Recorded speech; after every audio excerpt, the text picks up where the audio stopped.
السلام علیکم ورحمۃ اللہ وبرکاتہ۔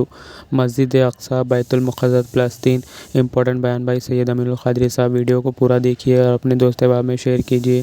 جو بھی ہمارے چینل پر نیا چینل کو سبسکرائب کیجیے اور بیل نوٹیفیکیشن کال پہ کیجیے تاکہ ایسے ویڈیو آپ کو دیکھنے کو ملے۔ ہمیں ٹیپ ٹاپ کی بنیاد پہ عزت نہیں ملی، ہمیں مرگن غذاؤں کی بنیاد پہ عزت نہیں ملی۔ جس وقت بیت المقدس کے فتح کا موقع تھا، اس کا پس منظر یہ اختصار کے ساتھ عرض کروں، جب بیت المقدس پہلی مرتبہ فتح ہونے والا تھا تو اس وقت ایک بوڑھا راہب بیت المقدس کی دیوار پہ چڑھتا ہے اور چڑھنے کے بعد کہتا ہے کہ تمہارا امیر کون ہے، اس کو بھیجو، ہم چابیاں اس کے ہاتھوں میں دے دیں گے۔ لوگوں نے ابو عبیدہ ابن الجراح کو بھیجا کہ جاؤ اور چابیاں لے کر کے آؤ، لیکن جیسے وہ بوڑھا راہب آیا اور آنے کے بعد اس نے کتاب میں دیکھا اور دیکھنے کے بعد ابو عبیدہ کا چہرہ دیکھا تو وہ بوڑھا راہب کہنے لگا جاؤ جو چاہو کر لو، ہم تمہیں چابی نہیں دیتے۔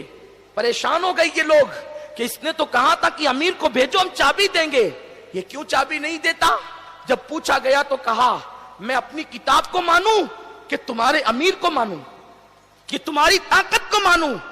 میری کتاب جو الہامی کتاب ہے اس میں لکھا ہوا ہے کہ مسلمانوں کا جو امیر، جس کے گال اندر کو ہوں گے، جس کی داڑھی لمبی ہوگی، جس کی آنکھیں اندر کو دسی ہوگی، جس کی انگلیاں بڑی بڑی ہوگی اور جس کی انگلیوں پہ گوشت کم ہوگا، جو دبلا پتلا ہوگا، پنڈلی کے اوپر جس کی جو ہے وہ تہبند ہوگی، اس کے اور اس کا رنگ سرخ ہوگا، اس کو یہ چابی دی جائے گی، اور وہ نہ ہوگا تو دنیا کی کوئی طاقت بیت المقدس کو فتح نہیں کر سکتی۔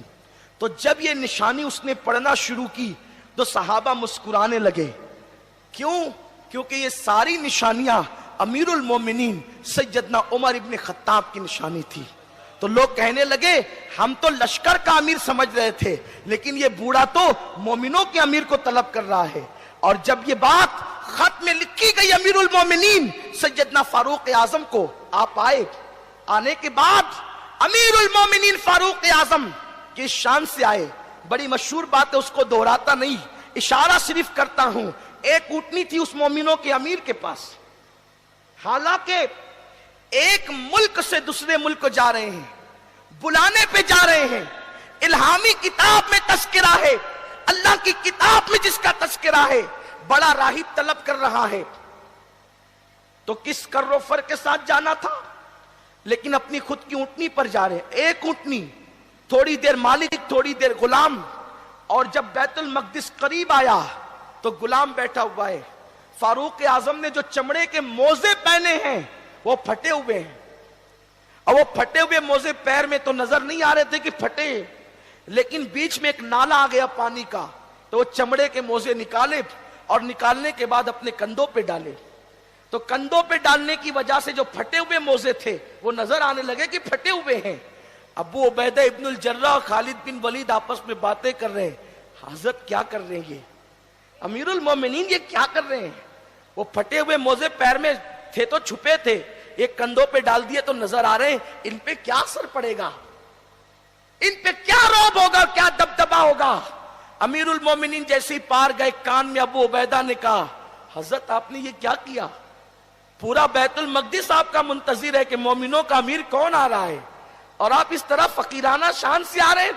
ارے موزے پھٹے تھے، پیر میں نظر نہیں آ رہا تھا پھٹا پن، کندھے پہ ڈالے تو پھٹے ہوئے موزے نظر آ رہے ہیں۔ اتنا سننا تھا، فاروق اعظم کی آنکھوں تیز ہو گئی، گویا کی آنکھوں میں خون اتر آیا ہو، اور آپ نے زمین سے کنکریاں اٹھائی اور اٹھا کر کے ابو عبیدہ ابن الجراح کو پھینک کر کے مارا۔ فرمایا اگر تیری جگہ کوئی دوسرا بندہ یہ بات کرتا تو میں اس کو وہ سزا دیتا کہ وہ لوگوں کے لیے عبرت بن جاتا۔ ابھی رسول اللہ کو پردہ فرمانے چند سال بھی نہیں بیتے، تم لوگ دنیا دار ہو گئے۔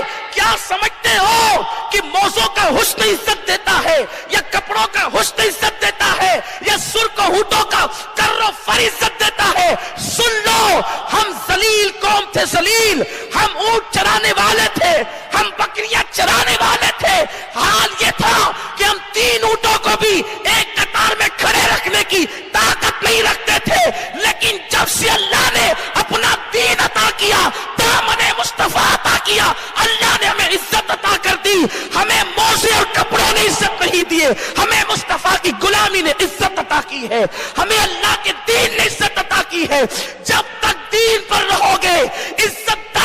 گے، دین سے دور ہو جاؤ گے، ذلیل کر دیے جاؤ گے۔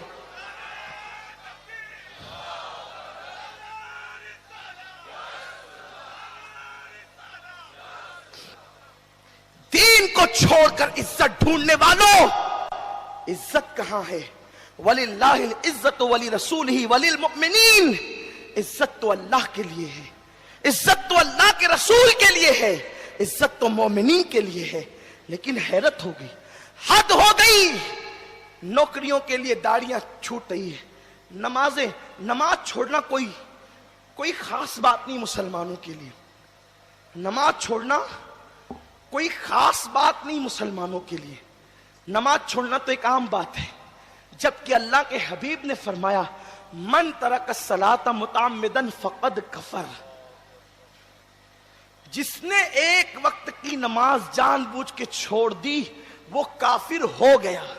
حدیث کا جو ہے وہ لغوی اور لفظی معنی یہی ہے، حالانکہ پھر اس کی ترجمانی میں تعویلاً ہم یہ کہتے ہیں احناف کہ جس نے ایک وقت کی نماز چھوڑ دی وہ کفر کی حد تک پہنچ گیا، لیکن یہ ہم کہتے ہیں حضور علیہ السلام کی حدیث کا لفظی معنی یہی ہے متعمدن فقد کفر، وہ کافر ہو گیا۔ اسی لیے غوث الاعظم دستگیر جو حنبلی المسلک ہیں ان کا فتویٰ یہی ہے کہ جو ایک وقت کی نماز جان بوجھ کر چھوڑے وہ کافر ہو گیا۔ اب آپ مجھے بتائیں، ہم کہتے ہیں کہ فلاں مفتی صاحب نے فلاں پہ کفر کا فتویٰ لگایا اس لیے ہم اس کو مسلمان نہیں مانیں گے، جس پر غوث پاک نے کفر کا فتویٰ لگایا اس کے بارے میں کیا ہے؟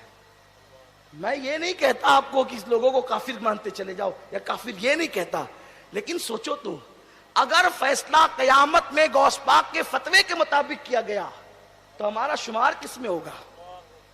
آپ مجھے بتائیں ہمارا شمار کن لوگوں میں ہوگا؟ بستر پہ سو کر نمازیں ترک کرنے والے، نرم گدوں پہ نمازیں چھوڑنے والے۔